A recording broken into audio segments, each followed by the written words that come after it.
This is the Clutch Picks Betting Podcast presented to you by ClutchPoints. Like, follow, and subscribe, rate us, review us, all that other fun stuff. My name is Sheldon Alexander, and we're going to be breaking down some NFL bets for the offseason. Yes, a few special episodes we got cooking up for you, so hopefully you stayed tuned to the feed. You've been liking and subscribing, and you're all over us because we got you covered this offseason. We're going to take a look at some futures in the NFL. We got some AFC/NFC bets, some Super Bowl bets, of course. We'll look ahead at some awards, and we'll also look ahead to the NFL draft. We got you covered. Make sure you stay tuned to the Clutch Picks Betting Podcast because we got all of that for you and more coming up over the next few weeks. So make sure you stay tuned to this, what we call the Clutch Picks Betting Podcast. All right, so as we keep things moving here on our special on the offseason storylines in the NFL and, of course, some future picks, next up on the list, we got some AFC futures. And this is all pretty exciting stuff, right? Because it's never too early to start talking about, take a little peek at some of the odds, who are the favorites to win the conference/Super Bowl next year. So let's get things started in the AFC. And the Kansas City Chiefs are at the top, but it's a three-way tie odds-wise. You got the Chiefs, Bills, and the Baltimore Ravens all at plus 350. Then you got the Cincinnati Bengals at plus 850. And if we keep going, because there's some other very interesting teams here, you got the LA Chargers at plus 1,300, the Houston Texans at plus 1,400. Again, all these odds provided by DraftKings. Big shouts to DraftKings. You got the Miami Dolphins at plus 3,000. You got the Steelers also at plus 3,000. The Dolphins at plus 3,000. The Patriots at plus 3,500. And I'm going to stop there because let's be honest, even those teams are a bit of a stretch here, right? But if we're talking futures odds, let's start with the big three here, right? KC, Buffalo, and of course the Baltimore Ravens. And, we're into free agency. Season is about to be underway. There's a bunch of things getting out in terms of, who signed where, who's going where, all that fun stuff. And you look at these odds in these three teams. Let's kind of start by taking a look back, right? So obviously we know that the Chiefs won the conference last year as they made the Super Bowl for the third straight time. They tried to do their thing and win a third straight Super Bowl, and they fell short. But in terms of winning the AFC, they had to beat the Buffalo Bills, which they did that job. The Bills also beat Baltimore, right? And the interesting part of that is the way that all played out last season almost worked better for KC, because I think that Baltimore would have had a better chance of beating KC than the Bills did. That's just matchup. That's just style of play.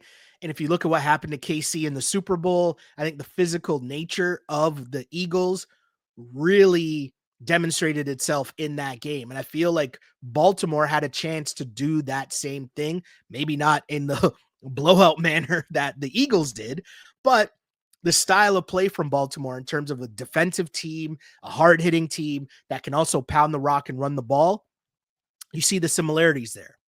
So that really comes down to what happens in the regular season, right? And the thing about it, if we're being honest here, is it comes down to the divisions.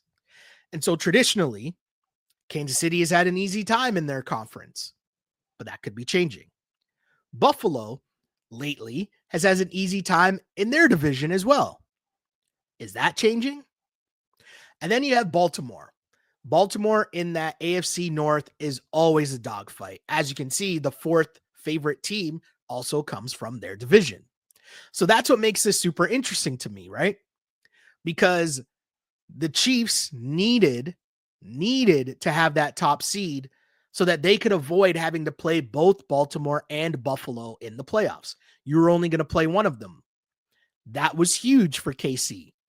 Does that happen again? So if we start from KC's point of view, right? Let's break this down.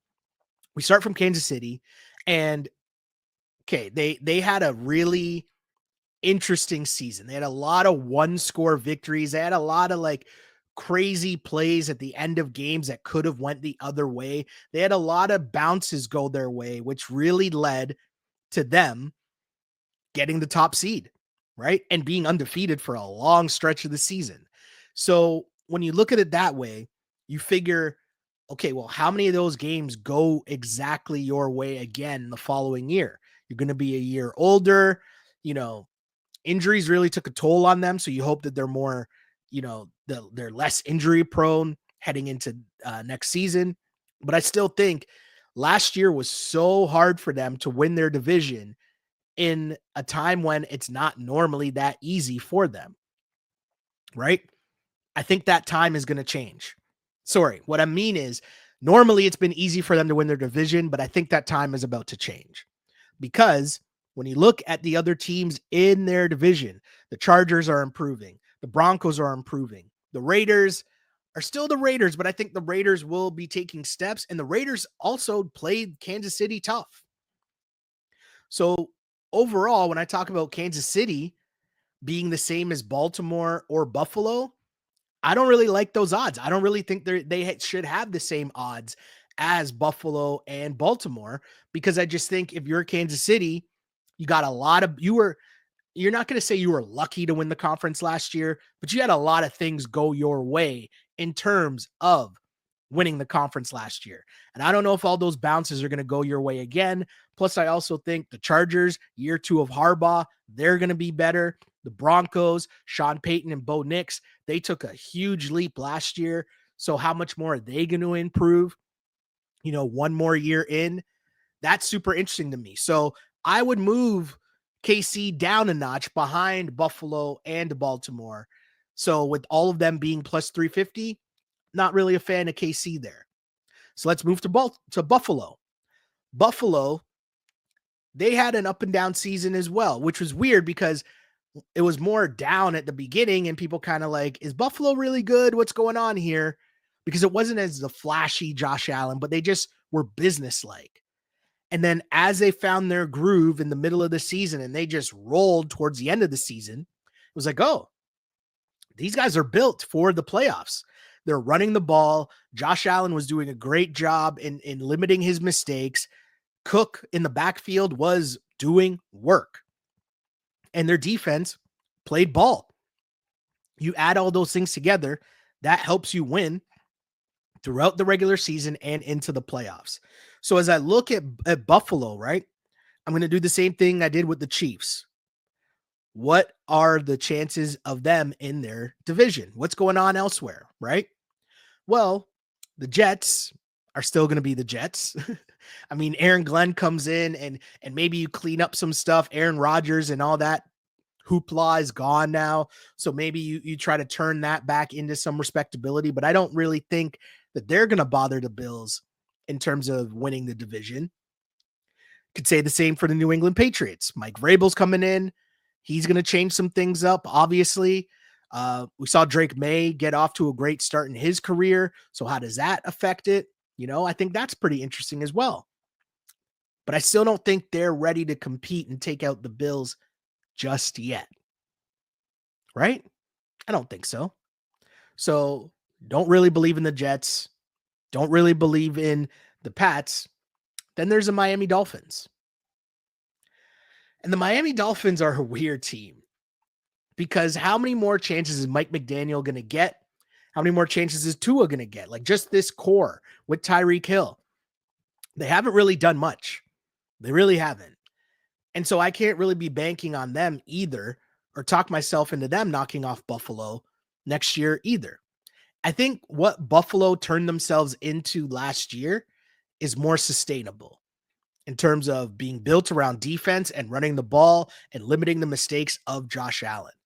And I think if I was going to pick anyone to try to threaten them, it's probably the Patriots, just because we know Vrabel's a good coach. You saw the glimpses of what the Pats were able to do last year. You saw that Drake May is a capable quarterback. And can Vrabel come in and just, coach up their defense, coach up the toughness within their lines and have them be a better running football team? But other than that, I'd say Buffalo is still there with the ability to get the most wins within their division over KC and over Baltimore. And all of those things add to you getting the top seed. And again, that's what was most important last year.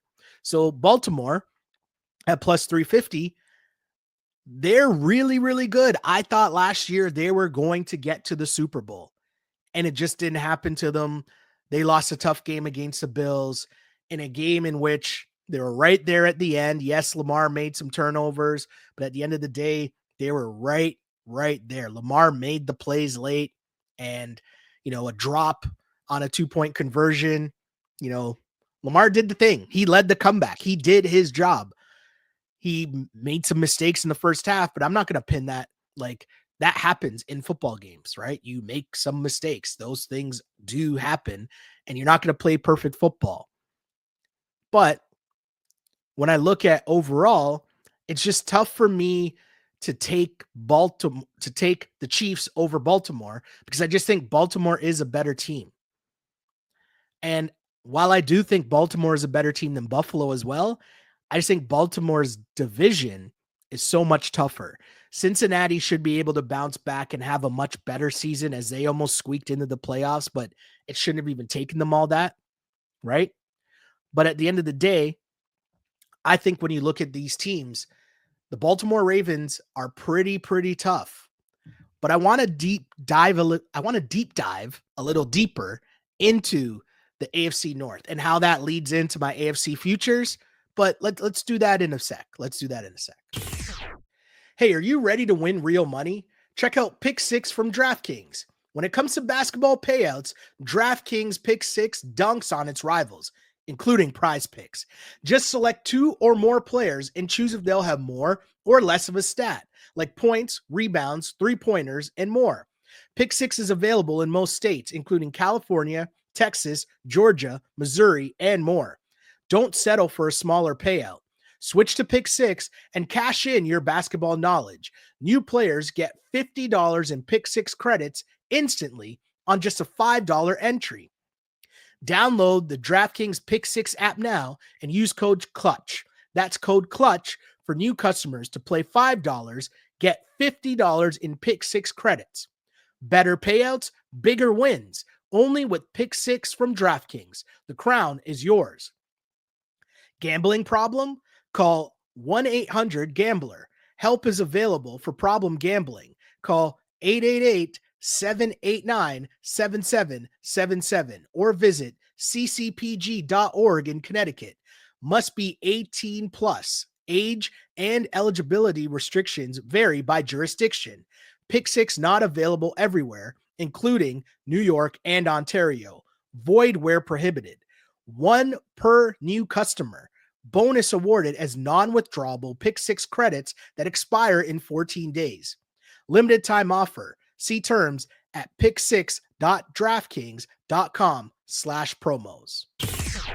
Okay, so I promise we're going to dive in a little more to the AFC North, because I think that's really the key in trying to figure out who's going to win the AFC next year, right?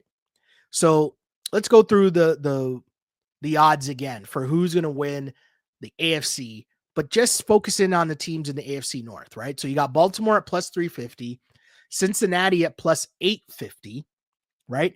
And then as I look down the list here, the Pittsburgh Steelers are at plus 3,000. And you know what? The Cleveland Browns are at plus 7,500. So the Cleveland Browns, they're still going to be in some trouble next year, right? They got over the whole Deshaun Watson thing. He probably won't be around next year at all. He probably won't be back, period. But you eliminate them from there, right? The Steelers had a very interesting season last year in which they started off hot. They got out to a big lead in the division, and they just couldn't hold on. They kind of ran out of gas.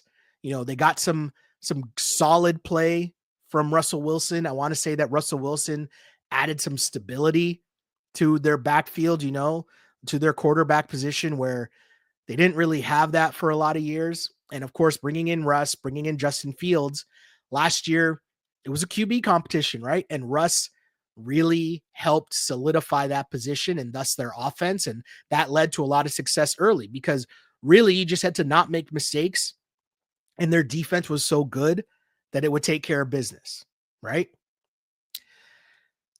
But that ran out of gas. That ran out of steam. You had some injuries on the defensive side of the ball. Teams that were playing against the Steelers kind of figured out what their game plan was. They didn't really have, even though they do have deep threats, they weren't using said deep threats. And that became, very one-dimensional offense. And their offense looked super stalled, especially late in the season. So how does that translate into next year? Well, the first answer you're going to need is who's going to be their quarterback. And it doesn't sound like it's going to be Russ. It sounds like they might be interested in keeping Justin Fields. But to be honest, unless there's some other major move made, whispers, maybe Aaron Rodgers, that doesn't move the needle for me either. So when I look at the Steelers, I see them doing what the Steelers do under Mike Tomlin, being somewhere around 500, right? And, they might be able to squeak out a win against Baltimore or Cincinnati or both, right? But I don't ultimately see them winning the division or the conference. So that brings me to Cincinnati and Baltimore. And Cincinnati had one of the strangest seasons ever where they kept losing games. And every week after they would lose, it would be like, well, if they win out, they'll still make it in the playoffs. And then they kept losing games in heartbreaking fashion. And their offense was putting up numbers, putting in work. And their defense just couldn't stop anybody. So what's going to be different heading into this season? Well, it looks like they're going to franchise tag T. Higgins. So your offense will be intact. A new defensive coordinator, you hope, might change up some things. I would assume, or I would hope, you're going to make some draft picks to help out your defense a little, because that was a huge glaring flaw. But ultimately, that Joe Burrow, Jamar Chase, I'll add in T. Higgins there as well. That offense, man, they showed that they could play with anybody. And they almost snuck into the playoffs. And you had people talking about, oh no, is KC worried that they might have to play the Bengals in the playoffs? Or I think it was Buffalo they would have had to play if they were able to sneak in on the last day of the season. Right? And that's crazy. So as you look into this, right, you could definitely talk me into a world in which Cincinnati wins that division. We know that the Cincinnati-Baltimore games are going to be legendary because they always are. They're going to be great games. So whoever is able to win that division, yeah, that might mean you get home field. That might mean, an extra rest if you're able to win more games. Like, what I mean is, if you look back at Baltimore and Cincinnati last year, both of those teams lost games that they should have won against bad teams, or even just games that they blew late, right? If you eliminate some of those mistakes, that's the difference between you having to play Buffalo first before you even get to the conference championship. It's a difference between you and Kansas City, who sits back and gets to wait and only have to play one of the other two top teams in the conference, right? So if I'm Baltimore and I'm Cincinnati, to me, while I still think Baltimore's a better team than Cincinnati at plus 850 to win the AFC, and I'm doing this by division, right? So follow me here. If I'm looking at this, and I don't think the gap should be that big between Baltimore and Cincinnati, I'm going to take the value on Cincinnati here. That's just what I'm going to do. And I'm going to take Cincinnati to not only win that division, but win the conference. And, if you're telling me to make a pick here between these four teams, and I'm looking at the value of it all, I like Cincinnati getting the value at plus 850 compared to Baltimore at plus 350, because you could talk me into Cincinnati being better than Baltimore next year. Doesn't seem that far-fetched to me. Yes, a lot of things would have to change on defense for Cincinnati. Totally. I get that. But we've seen that before. You can do that. You can revamp a defense, get a new defensive coordinator to add some schemes, scheme up something that really, you didn't need the top defense in the league last year from the Bengals. You just needed someone that was like, okay, a defense that could make some stops, a defense that just wasn't going to give up points every single possession. So we'll see. I'll end this by saying, let's look at some sleepers here that go beyond the top 4 in the AFC futures market.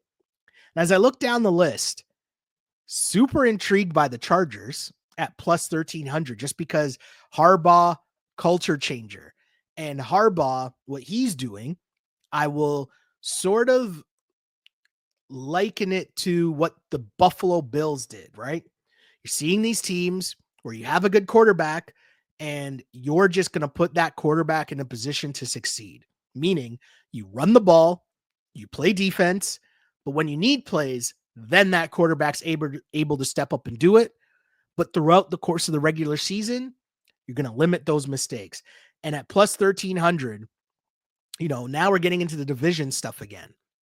Because could the Chargers really take a leap and beat the Chiefs in the division next year? You could talk me into that. Same thing goes for the Broncos at plus 1,600 to win the AFC. Those are two things that are super interesting to me, and that's just based off of them being able to win their division. But again, open up the conferences, Houston Texans. Everyone and their moms was on the Houston Texans last year, and that kind of fell apart, right? But maybe next year, CJ Stroud just does a better job, and he's on the ball more next year. We shall see. Plus 1,400, I kind of like that value. And if you're going like super long shot, the Patriots, plus 3,500.